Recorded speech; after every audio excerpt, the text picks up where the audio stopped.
Go check out FIFA Coins online for great deals in buying and selling coins on Ultimate Team.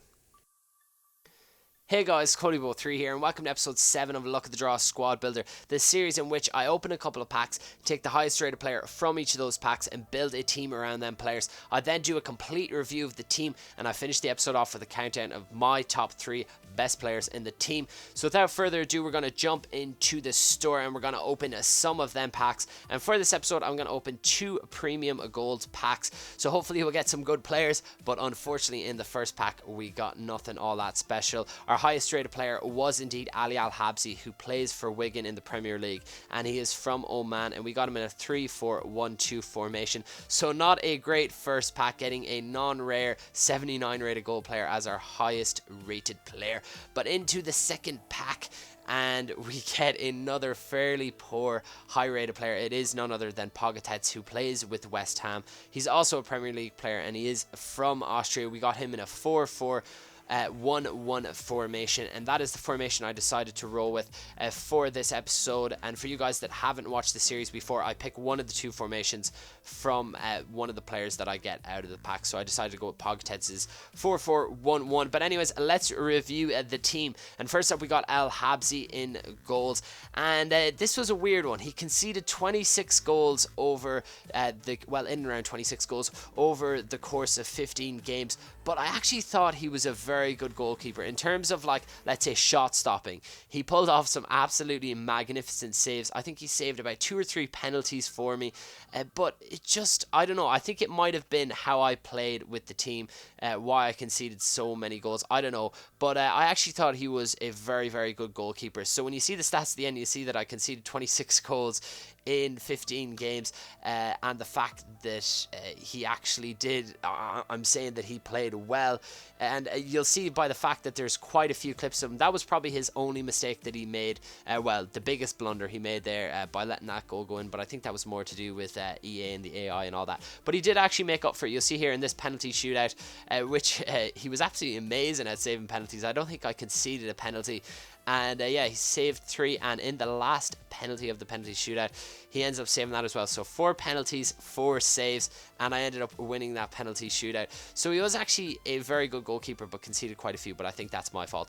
Anyways, moving on into the team, and our right back is a Zabaleta. That is the team of the season, Zabaleta, from the most consistent but never informed team of the season. I actually did enjoy playing with him. He does have a high attacking work rate and a medium defensive work rate, but it's not all that bad. He's not one of them players like, I suppose, Marcelo, who never seems to find his way back. He's actually good for getting back, gets stuck in. He has decent pace for a right back, nothing all that special, 75 pace. His dribbling is good, his defending is actually quite good. You see here, he keeps up with Tars and puts in the tackle as well. And his tackling was actually one of the most improved things. His heading as well, see there, 88 defending and 83 heading. So a good overall right back. And the next player up in the team is Inform Company, and I absolutely love Company. He's just one of them players who is just superb. His non-inform is amazing, and his inform is even better.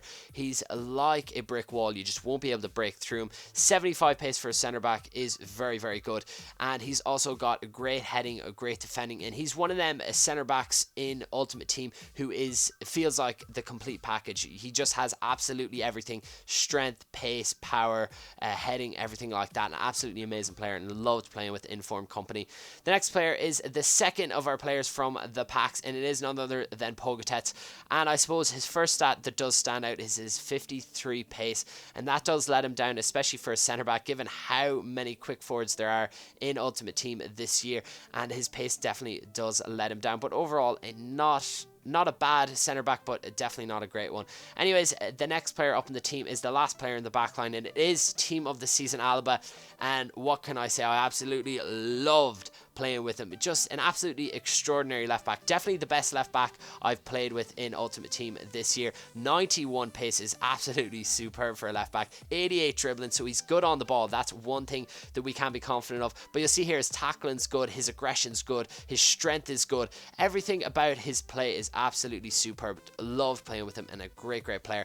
Anyways, another Bundesliga team of the season player up next, and it is team of the season Royce. And I think he is a bit wasted at left left mid. Definitely at left wing, I think he would be a lot more influential, but his stats on his card are absolutely amazing. 95 pace, 93 dribbling, 93 shot, 87 passing. Wow, that is absolutely incredible. He popped up with, I think, 3 or 4 goals throughout the 15 games for me, but he did turn provider a lot of the time and did indeed assist quite a few goals. So overall, actually a decent player, and his strength on the ball was good as well, but I think he is wasted at left mid and should definitely be played at left wing.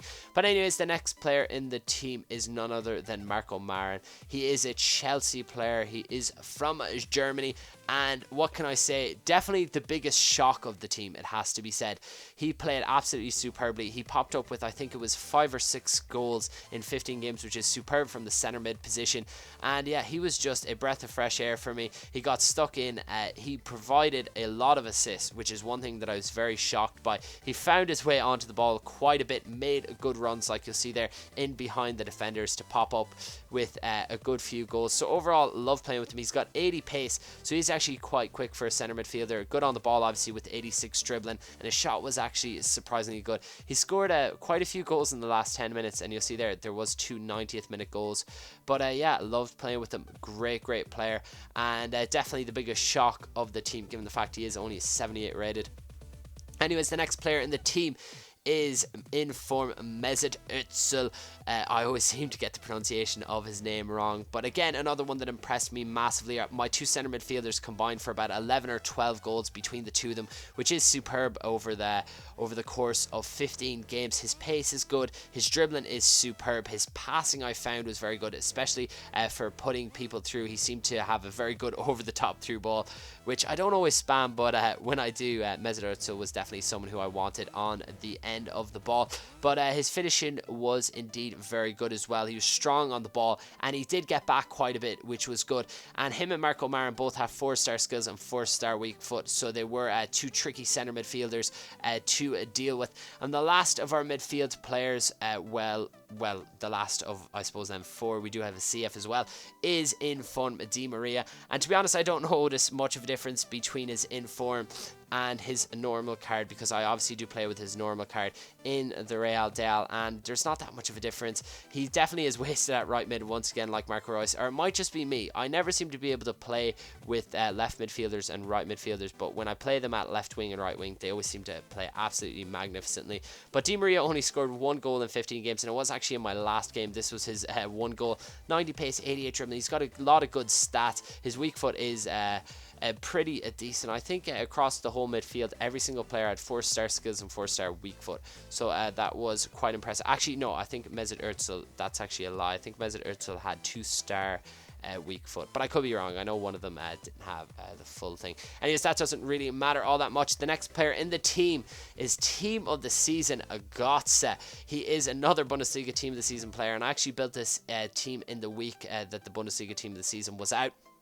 And I loved Götze. He was just an incredible player. Popped up with 16 goals in 15 games from that CF position. His pace is good. His dribbling, 94 dribbling. And he's so strong. You'll see there that he just fights people off the ball. His shot was incredible. His passing was incredible. He was actually the most complete player in the team, and I loved playing with him. One of my favourite players, an extraordinary player in the team. And the last player is the final Bundesliga team of the season player in the team, and it was team of the season Lewandowski. And first thing I gotta say is he scored 15 goals in 15 games, but definitely he didn't impress me considering the price that I paid for him. I paid about, I think it was 550,000 at the time, and there's definitely a lot better strikers out there. Don't get me wrong, he's got a bullet of a shot, he's strong on the ball, his pace is good, but like things like his first touch were very poor. It was very hit and miss. Sometimes he'd take a good touch, other times he'd kick the ball 10 feet in front of him and lose the ball. His shot was hit and miss. Sometimes he'd score, sometimes he wouldn't. But for I suppose his overall rating of 91, you would be expecting a lot better. But overall, I was actually quite disappointed. Sorry for you guys that did think that I suppose Lewandowski would be a very good player. He wasn't anything all that special for me. He did score some good goals, don't get me wrong. As you see, I suppose the goals playing through, you will think that he was quite a good player. But these are obviously just the goals that he scored, I don't really show the off the ball action, or I suppose his mistakes or anything like that. But yeah, he's definitely obviously better than his non-informed card. That's kind of a given. But I don't know, for the price that I paid for him, I don't think I would recommend him to anyone. I definitely would. There's a lot better strikers out there. Maybe, I suppose, in the Bundesliga. I'd actually prefer Esfine in the Bundesliga, to be honest. I was racking my brains to think of what other striker you could play. Esfine is definitely a lot better than Team of the Season Lewandowski, and considering the price that you pay, yeah, definitely I would go for Esfine. So yeah, overall he was a bit of a disappointment. I did include quite a few of his goals, because there wasn't many goals that he was involved in that were bad. So when you look through these goals, you're going to think, wow, he actually looks very, very good. But I don't know. I suppose I factor in the price and the fact that his first touch was absolutely awful in the fact of, I suppose, how I judge him as a player. I suppose if I only had to pay like 2 or 3k for this Team of the Season Lewandowski, he's going to be absolutely amazing. I would have said he's a great player. Well, not actually amazing, because 15 goals in 15 games isn't great for a lone striker. But that is it for the team. You will see the stats on the side of the screen. Played 15, won 10, drew 3, I lost 2, I scored 50 goals, conceded 26. My average team rating was 7.8. My top goal scorer was Götze, who pipped Lewandowski to the golden boot with 16 goals. And you will see the current team value down there. I did pay a tiny bit more at the time. You will see that everyone does indeed have 9 chemistry, even though it flicked through quite quickly. But anyways, yeah, a good team overall. A couple of players I would definitely replace. Maybe I would put Esfine in instead of Lewandowski. I'd take out Informed Di Maria and put just the normal card in there. Team of the Season Götze was amazing. But anyways, there's one thing left to do, and is counting down the top 3 best players in the team. And first up, we have Team of the Season Alaba, a breath of fresh air. He's one of the players that surprised me. Didn't expect all that much from him. I knew he had good stats, but I didn't think he would be as good as he actually was. 91 pace, so he can absolutely bomb down the wing. He has high attacking work rate, medium defensive work rate, but his tackles were just superb. It seemed like he always got the ball. He felt like David Luiz back in FIFA Ultimate Team 2012, last year's game. And yeah, he's also got 4-star weak foot. So you see there, with his right foot he ends up scoring, even though his preferred foot is his left foot. His dribbling is good, and look at this for a header from a left back. He was popping up with some absolutely superb goals. Loved playing with them, and definitely deserving of that number 3 spot. Anyways, next up in the countdown, in at number 2, is another defender, and this is the first time I think this year that 2 defenders have been included in the top 3, and it was Informed Company, and I absolutely loved playing with them. A great centre back, one of the complete centre backs in the game. Very similar, I suppose, to the likes of Pepe, Sergio Ramos, David Luiz. He's strong, he's powerful, he gets his head up, and yeah, overall he's just a superb player. He's got good pace for a centre back. 75 pace is very, very good. And you'll see here his heading. I love when defenders always win the opposition goalkeeper's kick out. But look at that, 2 tackles in a row. He goes up, heads the ball, my opponent wins it, and 2 tackles, and he sets up that goal, which Mario Götze dispatches. That is Company's goal right there. And overall, a fantastic player, and definitely worth the money, and definitely worth his spot in the countdown. Anyways, the number 1 spot, it is no surprise, it is Mario Götze. He definitely impressed me. Definitely worth the coins that you go out and spend on him, and he scored some very vital goals, and he was my top goal scorer from CF position. He had good pace, good dribbling, good shooting, good passing, and yeah, overall he made the proper runs. His passing was superb. Some of the through balls that he put in for some of the players was absolutely incredible. And yeah, there's not much more I could say about him. He's just a superb player. Definitely go out and buy him. He's definitely worthy of that number 1 spot. But yeah, that is pretty much it for this episode of Luck of the Draw. I do hope you enjoyed it. If you did, please leave a like. It is always appreciated. And if you haven't already, go subscribe to my channel, and I will see all you mofos next time. Anyways, the final player in the team is Inform Sturridge, and he is in the current team of the week. And I said, hey, 91 pace, Sturridge is overpowered in this game. Let's try him out. And he definitely scored, I suppose,